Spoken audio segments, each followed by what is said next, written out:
Bismillahirrahmanirrahim. Assalamualaikum warahmatullahi wabarakatuh. Saya Urfa Haula Syakuro dengan nomor pokok 231105080109 akan mempresentasikan beberapa materi dari mata kuliah Ulumul Quran dengan dosen pengampunya Al-Ustadz Dr. Kiai Haji Ahmad Alim LCMA. Program studi Ilmu Al-Quran dan Tafsir Fakultas Agama Islam Universitas Ibnu Khaldun Bogor. Ini adalah beberapa pembahasan yang akan saya presentasikan pada kali ini. Yang pertama, pengantar tafsir Al-Quran. Yang kedua, Al-Quran sebagai kitab wahyu. Yang ketiga, asbabun nuzul dan klasifikasinya. Yang keempat, nasakh dan mansukh. Yang kelima, muhkam dan mutasyabih dalam Al-Quran. Yang keenam, struktur bahasa Arab dalam nas Al-Quran. Yang ketujuh, al-amsal fil Quran. Dan yang terakhir, i'jazul Quran. Baik, masuk ke dalam pembahasan pertama, yaitu pengantar tafsir Al-Quran. Tafsir Al-Quran adalah ilmu pengetahuan untuk memahami dan menafsirkan yang bersangkutan dengan Al-Quran dan isinya. Berfungsi sebagai mubayyin atau pemberi penjelasan. Menjelaskan tentang arti dan kandungan Al-Quran, khususnya menyangkut ayat-ayat yang tidak dipahami dan sama artinya. Ulumul Quran merupakan suatu ilmu yang mempunyai ruang lingkup pembahasan yang luas. Ulumul Quran meliputi semua ilmu yang ada kaitannya dengan Al-Quran, baik berupa ilmu-ilmu agama seperti ilmu tafsir maupun ilmu-ilmu bahasa Arab seperti ilmu balaghah dan ilmu i'rab Al-Quran. Materi yang kedua yaitu Al-Quran sebagai kitab wahyu. Konsep wahyu Al-Quran dalam pandangan Islam merupakan satu hal yang transenden. Dalam interval waktu selama 14 abad ke belakang, tidak ada satu rasul yang diutus setelah Nabi Muhammad. Maka dalam memahami fenomena wahyu, kita merujuk kepada laporan otentik dari Rasulullah. Kemudian konsep wahyu Al-Quran telah menjadi epistemologi yang mapan dalam tafsir Al-Quran yang terikat dengan apa yang disampaikan pada Rasulullah SAW. Hal ini diperkuat oleh dalil nakli dari Al-Quran tentang tugas Rasulullah SAW untuk menjelaskan apa yang telah diturunkan oleh Nabi, apa yang telah diturunkan oleh Allah Subhanahu wa Ta'ala, agar manusia berpikir. Dalam Quran Surat An-Nahl ayat 44 menjadi petunjuk dalam Quran Surat An-Nahl ayat 64, dan Rasul berbuat adil di antara manusia dalam Quran Surat An-Nisa ayat 105 dengan inspirasi petunjuk sepenuhnya dari Allah Subhanahu wa Ta'ala. Al-Quran adalah kitab yang tanzil atau diturunkan dalam Quran Surat Al-Baqarah ayat 4. A'udzu billahi minasyaitonir rajim. Walladzina yu'minuna bima unzila ilaika wa ma unzila min qablik wa bil akhirati hum yuqinun. Quran Surat Al-Baqarah ayat 4. Proses kodifikasi Al-Quran berlangsung sangat ketat melalui hafalan dan tulisan sehingga tidak memungkinkan terjadinya penyimpangan. Ada tradisi sanad dalam Islam sehingga umat Islam tidak kehilangan cara untuk membaca Al-Quran dengan benar.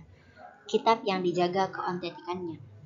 Allah Subhanahu wa Ta'ala sangat menjaga keautentikan Al-Quran. Dalam firman-Nya Quran Surat Al-Hijr ayat 9, A'udzu billahi minasyaitonir rajim. Inna nahnu nazzalna dzikra wa inna lahu lahafizun. Sesungguhnya kamilah yang menurunkan Al-Quran dan pasti kami pula yang memeliharanya. Al-Quran terkumpul menjadi mushaf dari pelepah kurma, batu, tulang, kain, kayu, dan lain-lain. Materi selanjutnya atau materi yang ketiga, asbabun nuzul dan klasifikasinya.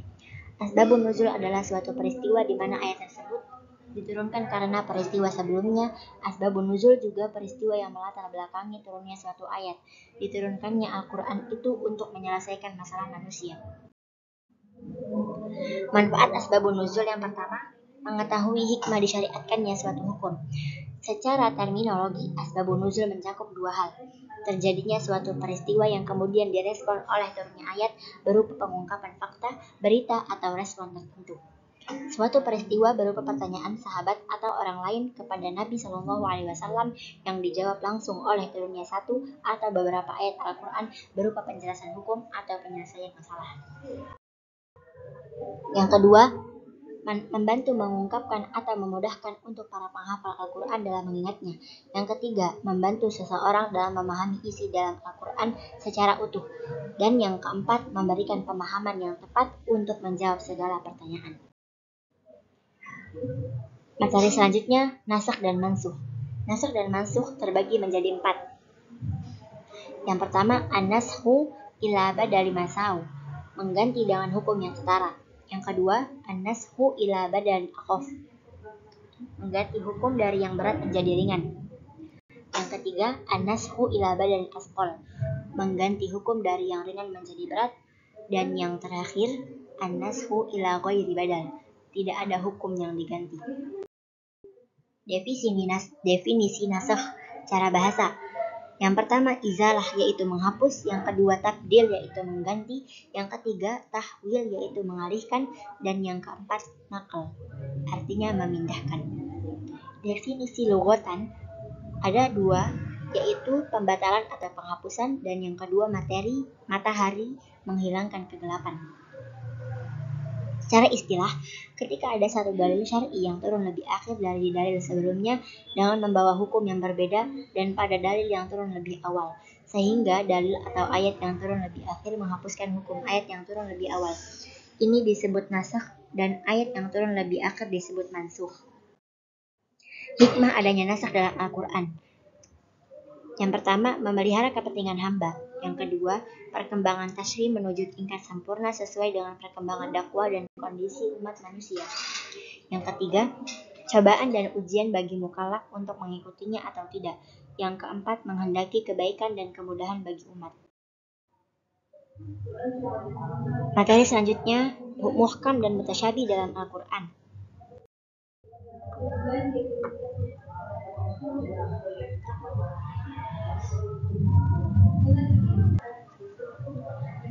Kitabun uhkimat ayatuhu summa fussilat, kitab yang ayat-ayatnya disusun dengan rapi kemudian dijelaskan secara terperinci. Allahu nazzala ahsanal hadis kitaban mutasyabihat. Allah telah menurunkan perkataan yang paling baik, yaitu Al-Quran yang serupa ayat-ayatnya. Tujuan diturunkannya Al-Quran sebagai ayat muhkam dan mutasyabihat yaitu sebagai ujian. Ayat muhkam berarti ayat Al-Quran yang jelas. Muhkam berasal dari kata yang berarti memutuskan 2 hal. Makna menurut istilah muhkam artinya suatu ungkapan yang makna lahirnya tidak mungkin diganti atau diubah. Menurut bahasa, muhkam yaitu hakama yahkumu.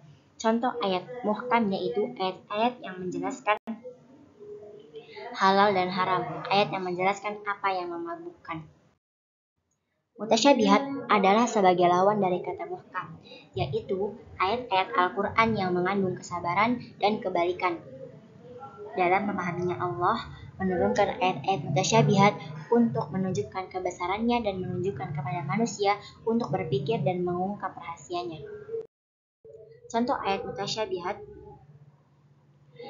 Ayat-ayat mutasyabihat itu adalah ayat-ayat yang sudah dinasakh. Contoh ayat mutasyabih yang pertama hakiki, yaitu apa yang tidak dapat diketahui dengan hal manusia seperti hakikat sifat-sifat Allah walau kita mengetahui makna dari sifat-sifat tersebut, namun kita tidak pernah tahu hakikat dan bentuknya. Yang kedua, Quran surat Al-Baqarah ayat 228 tentang talak, al-mutallaqat. Talak termasuk dalam contoh ayat mutasyabihat. Hikmah. Kalau seandainya Al-Quran sebenarnya muhkam, maka akan hilanglah hikmah dari ujian dan amal perbuatan. Yang kedua, karena orang yang benar-benar mengakui. Orang yang bisa memahami ayat mutasyabihat dan muhkam. Yang pertama, taqwa. At-taqwa bainahu wa bainallah. Yang kedua, tawadhu'. At-tawadhu' bainahu wa bainal khalqi. Yang ketiga, zuhud. Az-zuhdu bainahu wa bainad dunya. Yang keempat, mujahadah. Al-mujahadatu bainahu wa bainan nafsih. Menurut pendapat Ibnu Abbas, ayat-ayat muhkamat menjelaskan yang dihalalkan dan diharamkan, yang belum dilibatkan dan yang harus diimplementasikan. Contoh ayat yang mengandung prinsip bagi manusia seperti kaum muslimin berbakti kepada orang tua, larangan membunuh, berzina, mencuri, dan lain-lain. Yang kedua, ayat-ayat mutasyabihat, yaitu ayat yang mengandung huruf terpisah seperti huruf muqatta'ah, alif, lam, mim, shad, dan nun yang berada pada awal surat Al-Quran dan dikenal dengan fawatih al-suwar. Selain itu, ayat-ayat yang sudah dibatalkan dan yang tidak dilaksanakan juga termasuk dalam kategori mutasyabihat. Materi selanjutnya, struktur bahasa Arab dalam nas Al-Quran. Bahasa Arab adalah bahasa yang terkait dengan Al-Quran, sebab Al-Quran diturunkan dengan bahasa Nabi, yaitu bahasa Arab. Urgensi merupakan bahasa wahyu yang paling fasih secara lisan dan komprehensif secara makna, holistik secara intelektual. Umar bin Khattab berkata, "Ta'allamul Arabiyyah fa innaha min dinikum." Ibnu Katsir menafsirkan ayat tersebut bahwa Al-Quran diturunkan dalam bahasa Arab sebagai bahasa yang paling fasih, jelas, luas, dan maknanya lebih cocok untuk jiwa manusia. Oleh karena itu, kitab yang paling mulia diturunkan dengan Rasul yang paling mulia, dengan bahasa yang termulia, bahasa Arab, melalui perantara malaikat yang paling mulia, yaitu Jibril. Ditambah kitab ini pun diturunkan kepada dataran yang paling mulia di atas muka bumi Makkah, serta awal turunnya pada bulan yang paling mulia, Ramadan, sehingga Al-Quran menjadi sempurna dari segala sisi. Ungkapan bahasa Arab dalam Al-Quran terbagi menjadi dua. Yang pertama, ayat pasif yaitu khobar, dan ayat aktif yaitu al-insya. Ayat khobar yaitu bahasa balaghah menjelaskan sesuatu yang nampak jelas tentang alam syahadat, dan alam gaib yaitu berita yang boleh jadi membawa maksud kebenaran dan penipuan pada zatnya. Al-insya yaitu ayat yang tidak membawa maksud kebenaran dan penipuan pada zatnya tentang perintah dan larangan. Perintah talabul fi'la minal a'la ilal adna. Fungsi sighah amar yaitu hukum asalnya adalah menunjukkan perintah wajib kecuali jika ada qarinah menjelaskan tentang wajib atau sunnah. Irsyad memberi pengarahan, ibahah kebolehan, tahdid ancaman, ta'jiz melemahkan, ta'dib kesopanan, doa permohonan, dan i'tibar pengambilan ibarat.